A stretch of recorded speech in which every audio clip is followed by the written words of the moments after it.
Politologue de formation, mes travaux sont ancrés dans la logique de la transdisciplinarité d'Edgar Morin, thème de ma première recherche, croisant sciences politiques, ma formation initiale, économie liée à mon agrégation du secondaire, sociologie liée à ma première inscription universitaire pour nourrir aujourd'hui les sciences de l'éducation. Cet axe a donné lieu au concept en gestation de savoir-relation. Du point de vue théorique, je suis constructiviste. Cette perspective a donné lieu au concept de sociologie des affects, pensant la relation de savoir-pouvoir et les effets de domination dans les organisations, puisque je pense l'école comme un lieu politique dans la pluralité des acceptions du terme. Mon parcours s'est construit sur une double problématique d'ensemble. Saisir la réalité politique comme construction sociale et scientifique à la fois, d'une part, et d'autre part, ne pas se borner à saisir les règles par le haut comme exécution univoque de procédures rationnelles, mais bien au contraire, saisir la puissance souterraine du social par les réinterprétations plurielles, les négociations, les jeux de pouvoir, les logiques d'action plurielles qui préside à la continuelle définition, redéfinition des règles politiques au sein des institutions et des organisations. Mes travaux comportent trois volets, un volet épistémologique, un volet politologique et un volet didactique. S'agissant du volet épistémologique, combiné à une approche de sociologie des sciences, j'ai travaillé sur la construction de la scientificité des sciences sociales, ce qui a donné lieu au concept taxinomique de sciences du centre, sciences de la périphérie.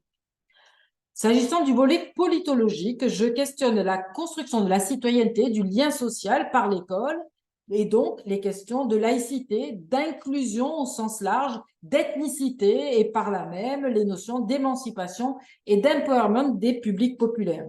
Cet axe a donné lieu au concept de participation politique affinitaire, d'invention de la violence scolaire ou de fin de l'école. Dès lors, en tant que sociologue de la chanson, c'est la question de la chanson engagée et de l'identité qui m'intéresse en tant que modalité de construction ou pas du lien social. Le volet didactique est le troisième volet de mon travail de recherche. C'est donc un volet de didactique des sciences sociales qui questionne à la fois, dans la logique du curriculum, comment se définissent les programmes d'enseignement et comment utiliser les objets de la culture populaire, et notamment la chanson, pour apprendre, ce qui a débouché sur cette notion en travail de spectacle-recherche. La notion de la construction politique du commun ne peut se passer de la question des émotions et du bien-être, voire même du bonheur, qui est une ligne de force transversale à mes travaux pour penser les rapports des publics aux politiques, à l'école, ainsi que même à la formation des professeurs. J'avais honte de raconter un masque, voilà ce qu'il me fallait. Je me suis mis à lire et à relire les chroniqueurs médiévaux pour en acquérir le rythme et la candeur. Ils parleraient pour moi et moi je serais libre de tout soupçon. Cette citation d'Umberto Eco est très intéressante, probablement qu'elle éclaire tous les parcours de recherche.